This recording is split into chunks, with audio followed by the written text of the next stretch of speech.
ലേവ്യ പുസ്തകം അധ്യായം 1.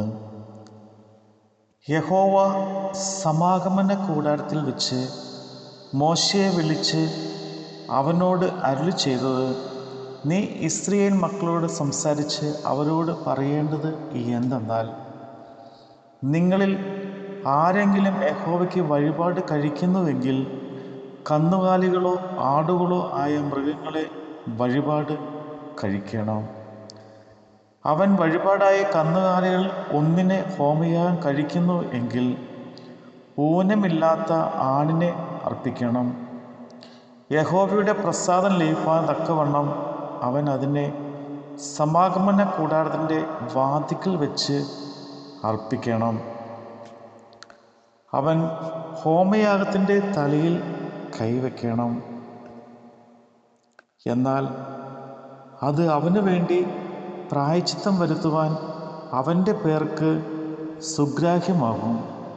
അവൻ യഹോവയുടെ സന്നിധിയിൽ കാളക്കിടാവിനെ അറുക്കണം. അഹ്റോന്റെ പുത്രന്മാരായ പുരോഹിതന്മാർ അതിൻ്റെ രക്തം കൊണ്ടുവന്ന് സമാഗമന കൂടാരത്തിൻ്റെ വാതിൽക്കലുള്ള യാഗപീഠത്തിന്മേൽ ചുറ്റും തളിക്കണം. അവൻ ഹോമയാഗമൃഗത്തെ തോലുരിച്ച് ഖണ്ഡം ഖണ്ഡമായി മുറിക്കണം. പുരോഹിതനായ അഹ്റോന്റെ പുത്രന്മാർ യാഗപീഠത്തിന്മേൽ തീ ഇട്ട് തീയുടെ മേൽ വിറക് അടുക്കണം.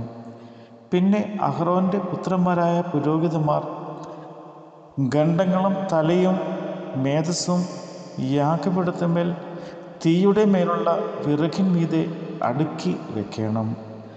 അതിൻ്റെ കുടലും കാലും അവൻ വെള്ളത്തിൽ കഴുകണം. പുരോഹിതൻ സകലവും യാഗപീഠത്തിന്മേൽ ഹോമയാഗമായി ദഹിപ്പിക്കണം.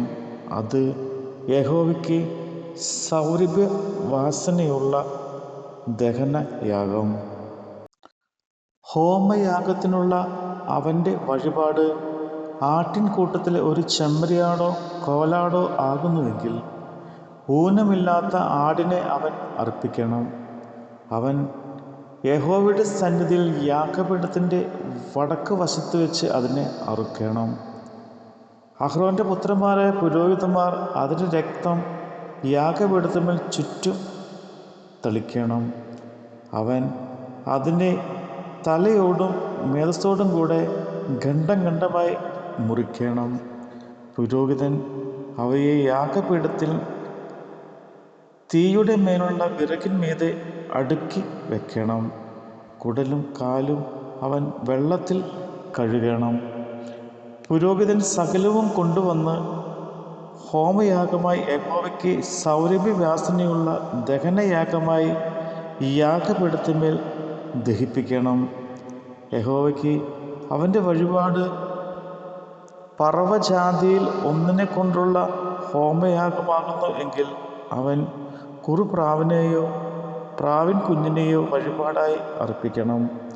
പുരോഹിതൻ അതിൻ്റെ യാഗപീഠത്തിൻ്റെ അടുക്കൽ കൊണ്ടുവന്ന് തല പിരിച്ച് പറിച്ച് യാഗപീഠത്തിന്മേൽ ദഹിപ്പിക്കണം. അതിൻ്റെ രക്തം യാഗപീഠത്തിൻ്റെ പാർശ്വത്തിങ്കൽ പിഴിഞ്ഞ് കളയണം. അതിൻ്റെ തീൻപണ്ടം മലത്തോടുകൂടെ പറിച്ചെടുത്ത് യാഗപീഠത്തിൻ്റെ അരികെ കിഴക്ക് വശത്ത് വെണ്ണീരിടുന്ന സ്ഥലത്ത് ഇടണം. അതിനെ രണ്ടാക്കാതെ ചിറകോടുകൂടെ പിളർക്കണം. പുരോഹിതൻ അതിനെ യാഗപീഠത്തിൻ്റെ തീന്മേലുള്ള വിറകിന്മീതെ ദഹിപ്പിക്കണം. അത് ഹോമയാഗമായി യഹോവയ്ക്ക് സൗരഭ്യവാസനയായ ദഹനയാഗം. നമ്മുടെ കർത്താവിൻ്റെ വചനമാണ് നമ്മൾ കേട്ടത്.